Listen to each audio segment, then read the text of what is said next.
मुख्यमंत्री माझी लाडकी बहीण योजना या योजनेचं बघा आज 18 जुलै म्हणजे शनिवार रोजी वितरण चालू आहे का? सकाळपासून आपण वाट पाहिली होती आणि मी तुम्हाला कालच सांगितलं होतं की आज वितरण हे होण्याची शक्यता जवळपास नाही.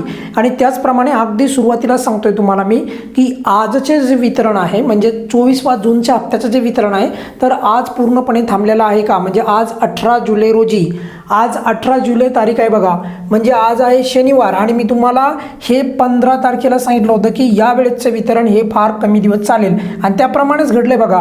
15 तारीख, 16 तारीख आणि कालची एक 17 तारीख असे एकूण 3 दिवस वितरण चाललेलं आहे. आज कुणालाही वितरण झालेलं नाही. त्यामुळे थोडक्यात सांगायला आहे की आज जवळपास म्हणजे वितरण थांबलेलं आहे. यामध्ये कुणाच्या मनामध्ये आता शंका नसायला पाहिजे. त्यामुळे आज पूर्णपणे म्हणजे आज शनिवारी जे आहे वितरण कुणालाही झालेलं नाही. त्यामुळे वितरण जे आहे हे थांबले आहे, बरोबर. म्हणजे आपल्याला जो जूनचा हप्ता आहे, 24वा जो हप्ता आहे तर याचे वितरण पूर्णपणे थांबलेले आहे. बघा नेहमीप्रमाणे जेव्हा वितरण जास्त काळ चालेल तेव्हा मी तुम्हाला बरोबर सांगतो आणि तो तसा जवळपास अंदाज आपला येतो. पण म्हणजे असं नाही की 100% येतोच, पण जुळता मुळता मात्र आपला अंदाज बरोबर येतो. आणि त्याचप्रमाणे मी 15 तारखेलाच तुम्हाला व्हिडिओमध्ये सांगितलं होतं की वितरण जास्त काळ टिकणार नाही आणि त्याप्रमाणेच झालं. कारण की त्याच्या मागे काही लॉजिक पण होतं. असं नाही की पूर्ण ते अंदाजावरच होतं, नाही, त्याच्या मागे काही लॉजिक पण होतं. आता राहिला मुद्दा की ज्या ज्या लाडक्या बहिणींना मेचा हप्ता आलेला होता पण जूनचाच हप्ता आलेला नाही तर अशा बऱ्याचशा लाडक्या बहिणी आहेत. तर त्यांनी नेमकी त्यांची DBT जी आहे ॲक्टिव्ह आहे का ते पाहायचं आहे.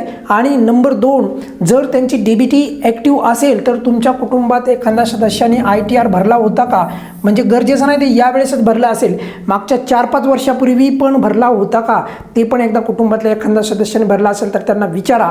त्यानंतर बघा जर समजा ITR तुमच्या कुटुंबात कोणी भरलेलं नसेल तर तुम्ही EKYC जी आहे EKYC केली होती का हे पण तुम्ही एकदा पहा. जर समजा तुम्ही EKYC केली होती, तुमच्या कुटुंबात कोणी ITR पण भरला नव्हता आणि सर्वात महत्त्वाचं म्हणजे तुमच्या फॉर्मचे स्टेटस तपासा. आता तिथे मी असं पाहतो आहे की बऱ्याचशा लाडक्या बहिणी म्हणतात की सर फॉर्मचं स्टेटस आम्ही पाहिलं आणि ते आहे ना अप्रूव्ड आहे म्हणजे मंजूर आहे.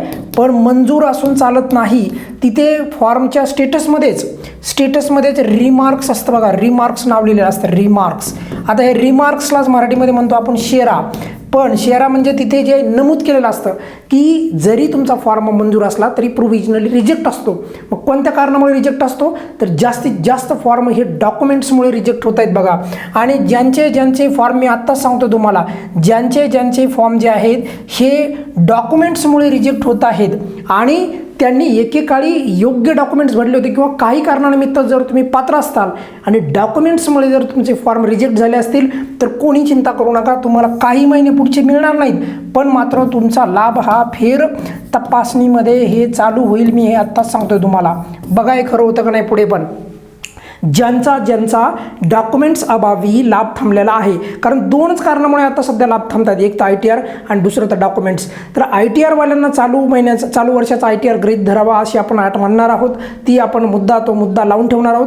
पण डॉक्युमेंट्सवाल्यांनी मात्र काळजी करू नका. सध्या तुम्हाला जरी लाभ चालू होत नसेल तरी देखील पुढच्या काही वेळेमध्ये तुम्हाला काही महिन्याच्या नंतर नक्की तुम्हाला लाभ तुमचा चालू होईल. तुर्तास तरी बघा या व्हिडिओच्या माध्यमातून महत्त्वाची अपडेट तुम्हाला ही दिलेली आहे की आज 18 जुलै रोजी वितरण हे जूनचे पूर्णपणे थांबलेले आहे. जर असे असून देखील तुम्हाला यावेळेचा जूनचा हप्ता मिळाला नसेल आणि मेचा हप्ता मिळाला असेल तर नक्की तुम्ही कमेंट्समध्ये कळवू शकता. या व्हिडिओमध्ये आपण इथेच थांबूयात. काय अडचण असेल तर तुम्ही कमेंट्समध्ये विचारू शकता. धन्यवाद.